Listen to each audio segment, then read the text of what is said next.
Welcome to Modern Main Street Podcast. I'm Lisa Balthaser. This show is for local business owners who know the world is changing, who can feel the pressure of economic uncertainty, shifting consumer behavior, AI, automation, and an increasingly competitive marketplace, and who want to understand what it all means for their business. Every week, we'll explore the forces reshaping local business from technology and marketing to economics, operations, consumer psychology, and the future of business itself. But this isn't just another podcast chasing trends or collecting tactics.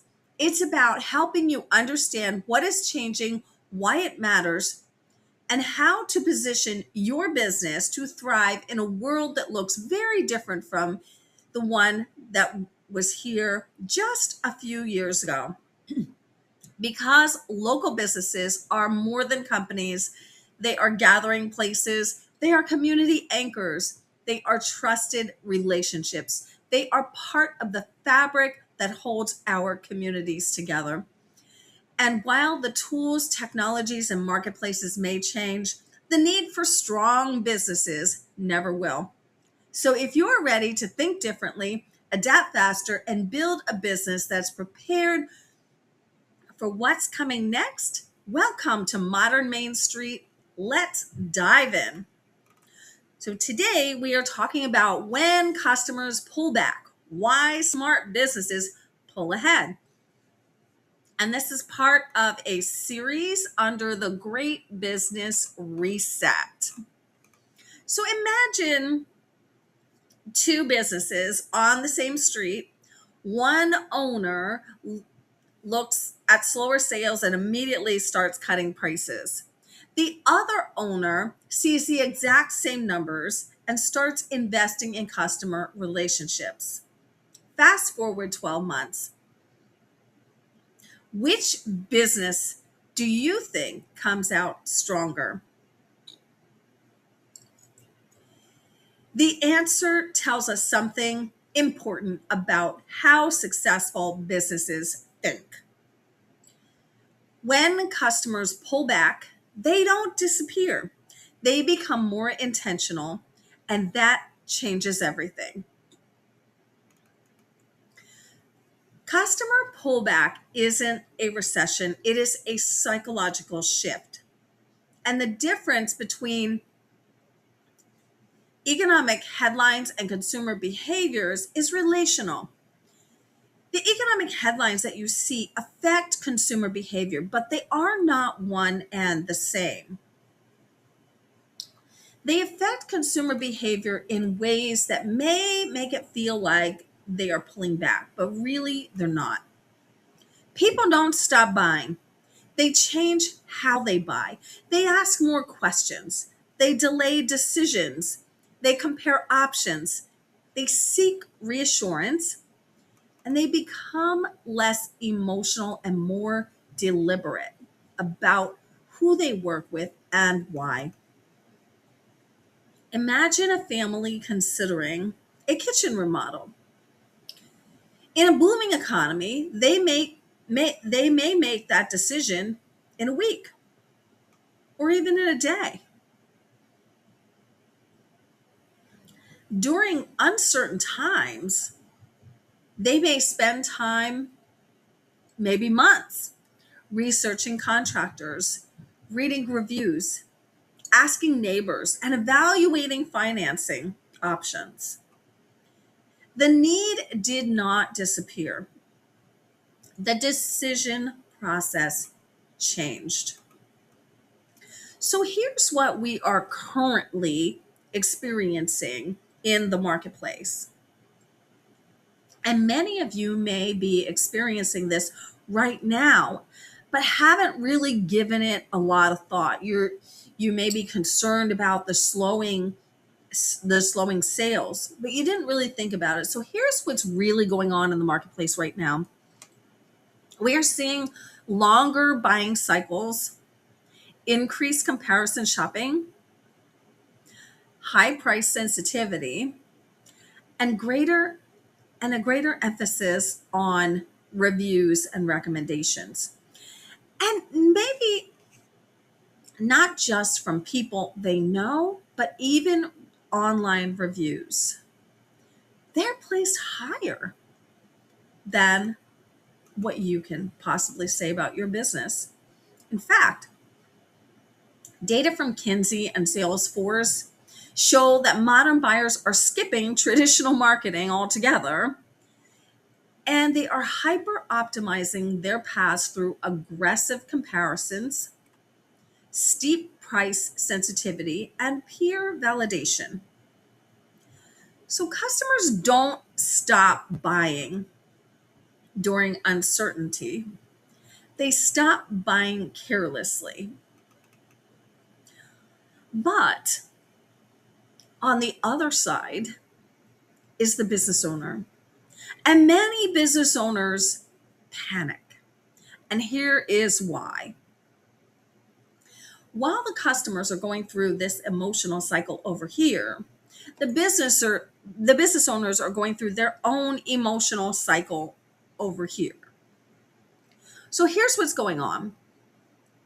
Here's the emotional cycle many business owners experience, and you may be experiencing this right now. Sales dip, so fear increases.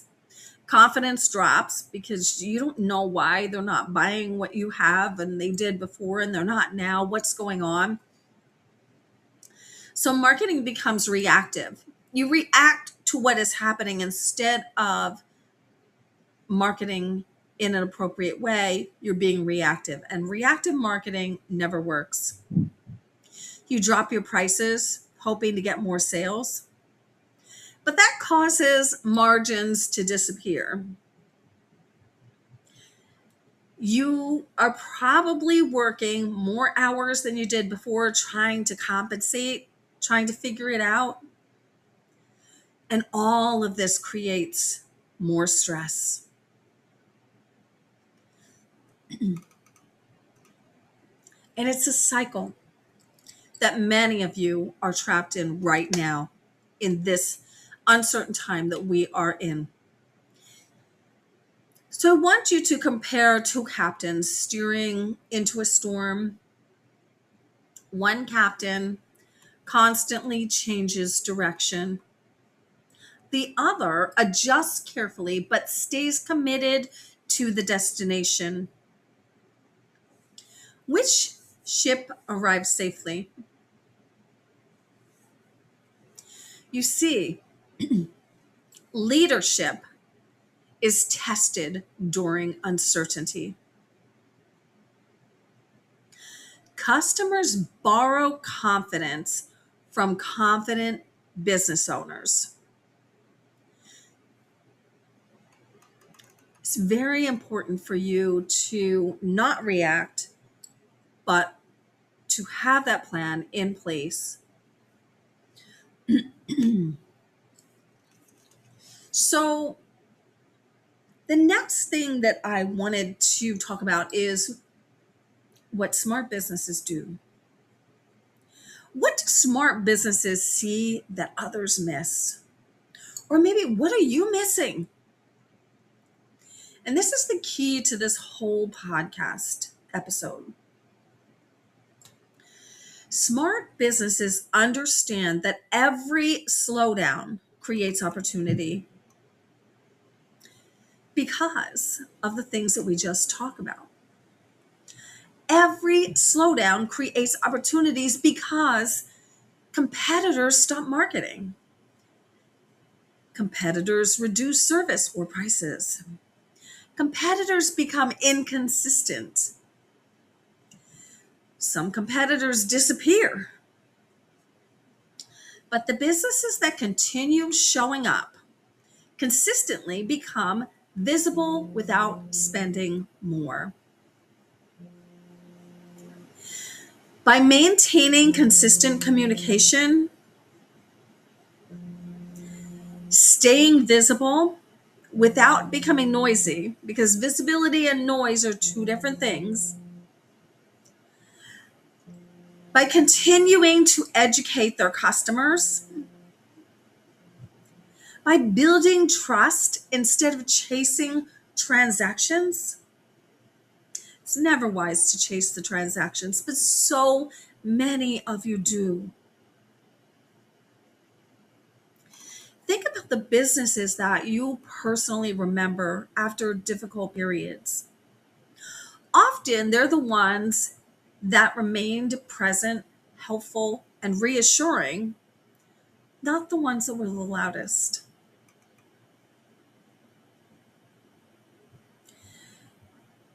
Market share is often won while everyone else is trying to protect it. I want you to remember that. Market share is often won while everyone else is trying to protect it. So, what's the difference between the businesses that are struggling and the businesses that pull ahead during times of uncertainty? I want to talk about the 5 characteristics of resilient businesses, the ones that pull ahead while others are falling behind. The first thing is that they focus on existing customers first. And I've talked about this many times in previous podcasts and previous articles about focusing on your existing customers, retaining the customers that you have. Retention should be a priority. Ask yourself, how can you create more value for the people that are already working with you and trust you?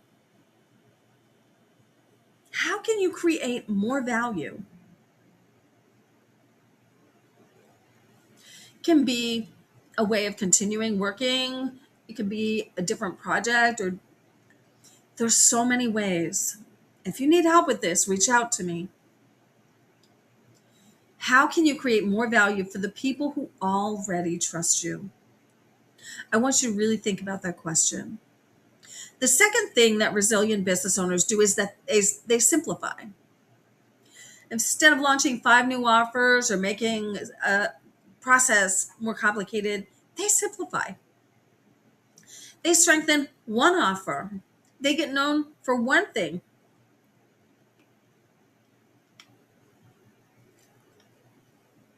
And that brings them more sales. The third thing that resilient businesses do is they communicate more. Not more promotion, but more reassurance, more education, more leadership. They become the go-to, the authority, the trusted presence. The fourth thing that they do is they improve their operations. And again, I have talked about this so many times. This is one of the sweet spots for me that I help my clients with day in and day out is number 4. They improve their operations. Slow periods are opportunities to improve your systems, your processes, your customer experience, your training programs, automation, and documentation. These things are critical to the infrastructure of your business, and they can be challenging to improve during busy times. Although I recently wrote an article that talked about why you should take the time to do it anyway. But during slow periods, it gives you the opportunity to actually look at those things and improve them. And it's one of the most critical things you can do for your business that's going to move you ahead. The fifth reason these businesses are resilient is that they invest in relationships. They invest in relationships. They become community partners with other local business owners. They network, they refer, and they give referrals. They have client appreciation days or programs. and they create local visibility within their communities. And this may or may not have to do with their business, but it has to do with establishing trusted authority within the community. Strong businesses don't waste slower seasons. They use them to become stronger.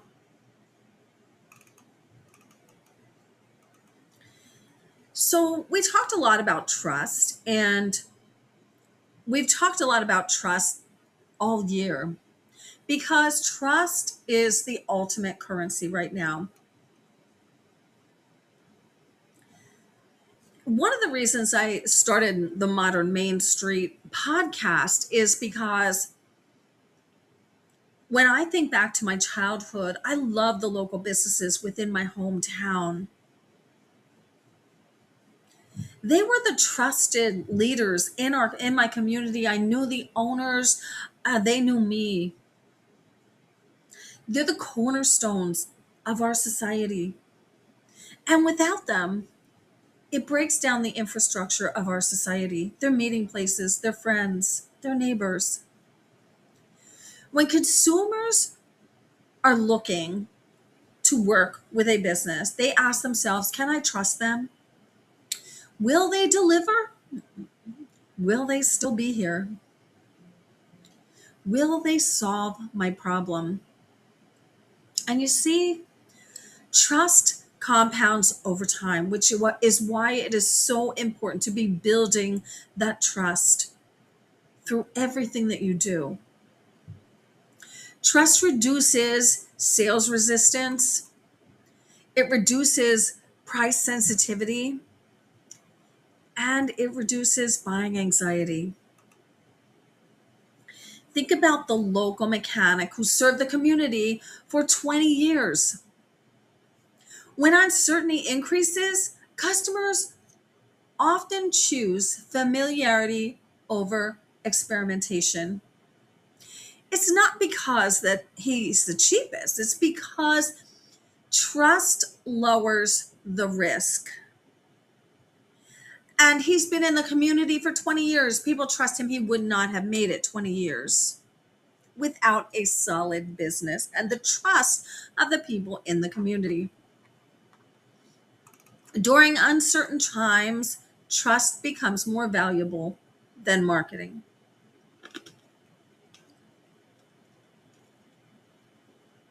So let's look at the strategic opportunity hidden in every slowdown. I want you to think about this question. What could you improve if your business slowed by 20%? 20% is usually a pretty good hit. What would you improve? What could you improve? Would you strengthen customer relationships? Would you document systems? Maybe improve onboarding? Build recurring revenue? Highly suggested, I might add. Reactivate past customers? Would you refine your messaging? Would you create educational content? Every business eventually experiences slower periods. It doesn't affect one industry over another. It depends on a lot of factors. A lot of factors go into it. But every business eventually experiences these slower periods. The question isn't whether they will happen. The question is how leaders respond to those slower times. Every slowdown is a strategic window. Most businesses waste it. Don't let that be you. I want to return to the opening story of the two businesses on the same street experiencing the same economy. The difference wasn't the market. The difference was leadership. Customers pulling back isn't the end, it's feedback. They're telling us they need more confidence, more certainty, and more trust before making a decision. And the businesses that understand that message will pull ahead while others continue reacting. I want to ask my Modern Main Street subscribers a question. If new customers stopped coming into your business tomorrow, how strong is your business that you've already built? Would your current customers come back? Would they refer others? Would they stay loyal? Would they buy again? If the answer isn't an immediate yes, that's where your greatest opportunity lies. Economic uncertainty doesn't create great businesses, it reveals them. The businesses that pull ahead aren't waiting for customers to become more confident. They are becoming the businesses customers feel confident choosing. If this episode challenged the way you think about slower markets, subscribe to Modern Main Street. Each week, we'll look beyond tactics and explore the economic forces, consumer psychology, technology, and strategic decisions shaping the future of local business. If you can prepare for what's coming instead of reacting, it's well worth it. So I invite you to subscribe, or if you want to really pull ahead of the pack and work with me personally, reach out to me. Let's schedule a call. But if you want to be part of my community, the local growth hub for Modern Main Street on School, I invite you there. That is a free community right now. I invite you to join me and other business owners growing their businesses through these uncertain times with confidence. But I want to leave you with that question.